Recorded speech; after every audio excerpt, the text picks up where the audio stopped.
L'argent est souvent une source de tension dans les familles.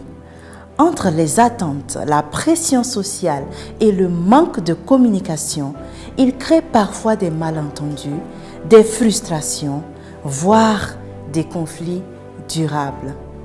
Pourtant, avec de la clarté et quelques repères simples, il est possible d'aider, de partager et de soutenir sans déséquilibrer ses propres finances.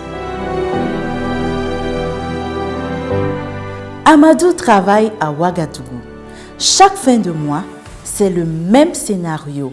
Les appels, les messages, les promesses. « Tonton, j'ai besoin d'aide. » « Mon frère, tu es le seul sur qui on peut compter. » Il envoie de l'argent, encore et encore. Mais à force, il s'endette.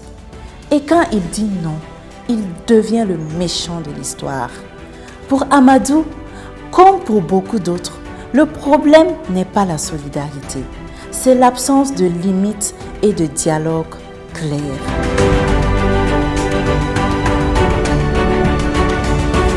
Aider sa famille, c'est important. C'est même une force dans nos cultures. Mais aider sans organisation ni limite, c'est prendre le risque d'épuiser ses ressources et de fragiliser ses relations. Le vrai équilibre, c'est de savoir ce qu'on peut donner, quand, comment et à qui. Parce qu'à force de vouloir répondre à toutes les demandes, on finit par perdre de vue ses propres priorités. Fixer des limites, ce n'est pas de l'égoïsme, c'est une preuve de maturité financière. Et ce n'est pas refuser d'aider, c'est choisir d'aider intelligemment.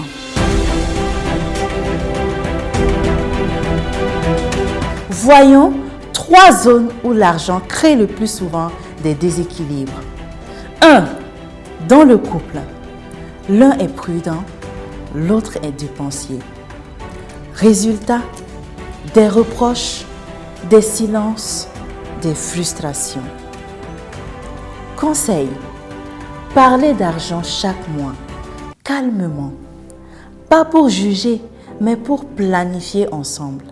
Fixez vos objectifs communs, projets, dépenses, priorités. 2. Dans la famille élargie. Quand on gagne un peu mieux sa vie, on devient souvent le soutien officiel de tout le monde.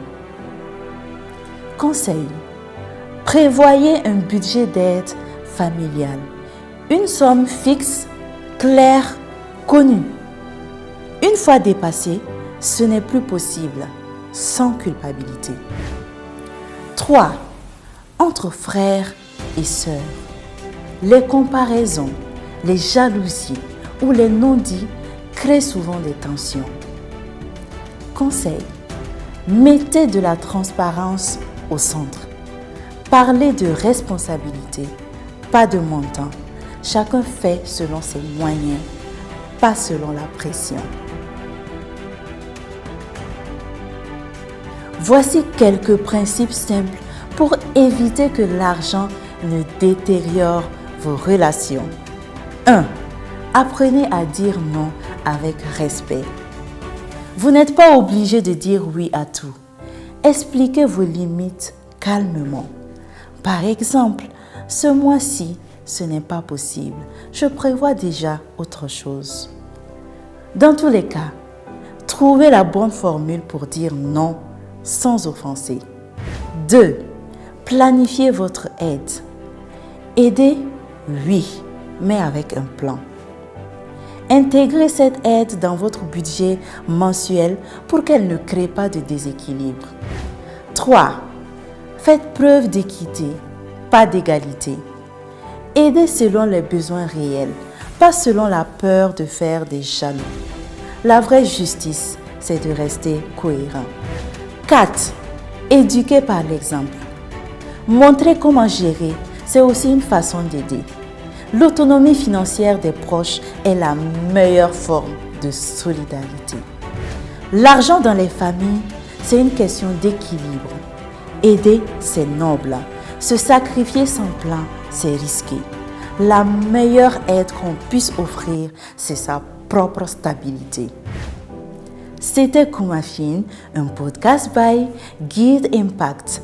Merci d'avoir suivi. Aider avec raison, c'est aider durablement. À très bientôt.